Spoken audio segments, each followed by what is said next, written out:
Hello मेरे दोस्तों, last month मुझे मुंबई की एक कंपनी वालों ने इनवाइट किया जहां मुझे उनके एम्प्लॉयज के साथ फाइनेंशियल लिटरेसी के बारे में नॉलेज शेयर करना था और फाइनेंशियल प्लानिंग का इंपॉर्टेंस उन्हें समझाना था। और जब ये सेशन कंप्लीट हुआ ना, तब कुछ एम्प्लॉयज मेरे पास आए और उन्होंने आकर मुझे कुछ क्वेश्चंस पूछे, जैसे भाविन, आपको क्या लगता है गोल्ड में इन्वेस्ट करने का सही समय कब है, या फिर क्या ये सही समय है म्यूचुअल फंड्स में एसआईपी शुरू करने का? क्या आप मार्केट के बारे में अपना ओपिनियन बता सकते हैं? मार्केट यहाँ से नीचे गिरेगा या ऊपर जाएगा? आपको क्या लगता है ऑयल का प्राइस ऊपर जाएगा या नीचे, या फिर डॉलर और अप्रिशिएट होगा क्या? और एक बहुत ही कॉमन क्वेश्चन जो ज्यादातर लोग पूछते ही है वो है कि क्या आप कोई स्टॉक की टिप दे सकते हैं क्या? अब ये वो लोग थे जो उन चीजों पर फोकस कर रहे थे जिन पर उनका कोई कंट्रोल ही नहीं है, जैसे मार्केट का ऊपर जाना या डॉलर का अप्रिशिएट होना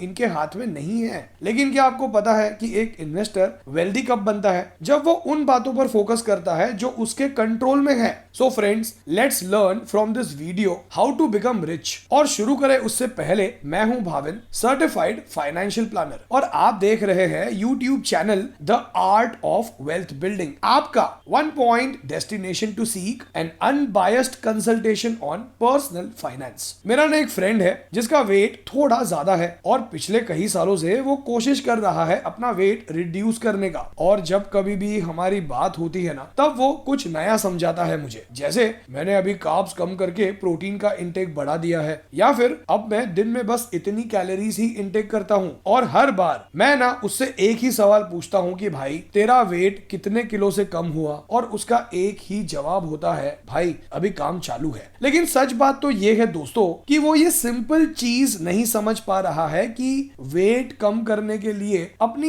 ईटिंग हैबिट्स इंप्रूव करनी होगी और एक्सरसाइज करनी होगी। It's that simple. मैंने खुद अपना वेट ना 15 किलो कम किया है इस सिंपल चीज को फॉलो करके। लेकिन अक्सर लोगों को लगता है कि सिंपल इज बोरिंग और simple things can't give good results, और इसीलिए लोगों को चीजें कॉम्प्लिकेट करने में ना मजा आता है। और यही एक रीजन है कि कई सारे लोग अपनी इन्वेस्टमेंट्स को भी सिंपल रखने की जगह उन्हें कॉम्प्लिकेट कर देते हैं और फिर भी उन्हें रिजल्ट्स नजर नहीं आते। So rule number 1 to become rich is keep it simple. Simple is boring but it's effective. अगर मैं आपसे पूछूं कि आपके रिटायरमेंट के समय जब आपकी इनकम आना स्टॉप हो जाएगी लेकिन महंगाई बढ़ने के कारण खर्चा तो बढ़ेगा, तो आप कैसे मैनेज करोगे? या फिर आपको घर तो खरीदना है लेकिन आप श्योर नहीं है कि आपका ये डिसीजन सही है या नहीं। आपकी इनकम तो अच्छी है लेकिन इतनी मेहनत करने के बाद भी आपका नेट वर्थ बहुत कम है। सो फ्रेंड्स, अगर आप ये समझना चाहते हैं कि कैसे आप अपने पर्सनल फाइनेंशियल गोल्स जैसे रिटायरमेंट, घर खरीदना, कार खरीदना, वेकेशंस पर जाना, इन्हें अचीव कर सकते हैं और आपको इन गोल्स को अचीव करने के लिए क्या स्टेप्स लेने होंगे, तो व्हाट्सएप कीजिए इस नंबर पर अपना पर्सनल फाइनेंशियल प्लान बनवाने के लिए। सो फ्रेंड्स, क्या आपको कभी किसी ने ये एडवाइस दी है कि अपनी फैमिली के साथ डिनर करने रेस्टोरेंट में मत जाओ, या फिर अपने छोटे छोटे खर्चे जो आपको खुशी देते हैं उन्हें करना बंद कर दो, तभी ही आप अमीर बन पाओगे? तो let me tell you friends कि ये गलत एडवाइस है। अब आप ही बताओ कि हम कमाते क्यों हैं? इन्हीं छोटी छोटी खुशियों को जीने के लिए, राइट? अब प्रॉब्लम तो ये है कि कमाते कैसे है हमें ये सिखाया गया है, लेकिन पैसों को स्पेंड कैसे करते हैं ये किसी ने नहीं सिखाया। Let me share one story. Kavita अच्छा कमाती है और महंगे जूते और कपड़े पहनती है और उसे हॉलिडे पर जाना पसंद है। डज दिस मीन कि वो अपने फ्यूचर के लिए इन्वेस्ट नहीं कर रही है? तो ऐसा सोचना गलत होगा, क्योंकि वो अपने दोस्त की तरह महंगा फोन यूज नहीं करती, उसके पास अपनी कार नहीं है, वो मुंबई में अपने दोस्तों के साथ अपार्टमेंट शेयर करती है और हफ्ते में 6 दिन वो अपना खाना खुद पकाती है। सो बेसिकली कविता उन ही चीजों पर पैसे खर्च करती है जिन चीजों पर उसे पैसे स्पेंड करने से खुशी मिलती है। सो द रूल नंबर 2, ज्यादा पैसे कमाने के साथ साथ पैसे कैसे स्पेंड करने हैं ये सीखना भी जरूरी है। हमारे एक क्लाइंट ने जब हमें अपना फाइनेंशियल डेटा भेजा उनका फाइनेंशियल प्लान बनाने के लिए, तो तो आई वॉज सरप्राइज्ड टू सी कि उनका काफी सारा पैसा क्रिप्टो करेंसीज में इन्वेस्टेड है, जिस पर बहुत ज्यादा का लॉस दिखा रहा था। उनका काफी सारा पैसा फिक्स्ड डिपॉजिट में इन्वेस्टेड था और उनके क्रेडिट कार्ड पर 2 लाख का बैलेंस था, जिस पर वो सिर्फ मिनिमम अमाउंट ड्यू का पेमेंट कर रहे थे और मंथली 3.5% का इंटरेस्ट पे कर रहे थे। और उनका एक पर्सनल लोन भी चल रहा था, जिस पर वो 14% का इंटरेस्ट पे कर रहे थे। और यही गलती कई सारे लोग करते हैं अपने पैसों के साथ। उनके पैसे ना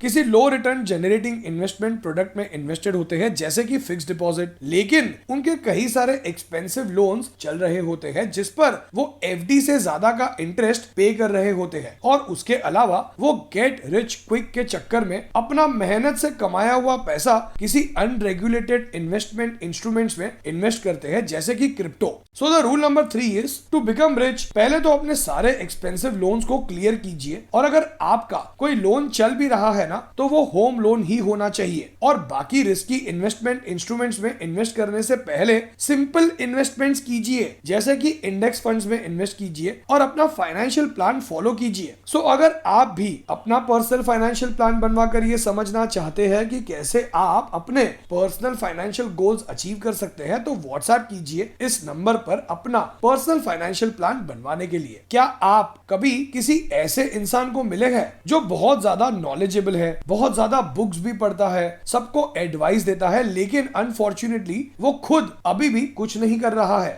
तो कई सारे लोगों को रीडिंग करने के बाद ये तो पता होता है कि म्यूचुअल फंड्स क्या है, स्टॉक मार्केट कैसे काम करते हैं, वगैरह वगैरह, लेकिन वो ना एक्सपर्ट बनने का वेट करते हैं। उन्हें लगता है कि उन्हें अपनी इन्वेस्टमेंट की जर्नी शुरू करने से पहले थोड़ा और रिसर्च करना चाहिए, और ऐसा करते करते वो कभी भी सेटिस्फाइड नहीं होते हैं। या आप ये कह सकते हैं कि बहुत ज्यादा इंफॉर्मेशन आ जाने की वजह से वो और भी ज्यादा कंफ्यूज हो जाते हैं और इन्वेस्टमेंट करना शुरू ही नहीं करते। So the rule number 4 to become rich is कि एक्सपर्ट बनने का वेट मत कीजिए और इन्वेस्ट कीजिए। और अगर कोई मिस्टेक होती भी है ना, तो उस मिस्टेक से सीखते रहिए। हमने कई सारे फाइनेंशियल गुरुज को ये कहते हुए तो सुना ही होगा कि बजट बनाओ और बजट बनाकर ही अपने पैसे खर्च करो। स्टारबक्स में आपकी फेवरेट कॉफी पीने से आप कभी भी अमीर नहीं बन सकते। बट ट्रस्ट मी दोस्तों, बजट बनाना इज टू बोरिंग और उसे फॉलो करना उससे भी ज्यादा बोरिंग होता है।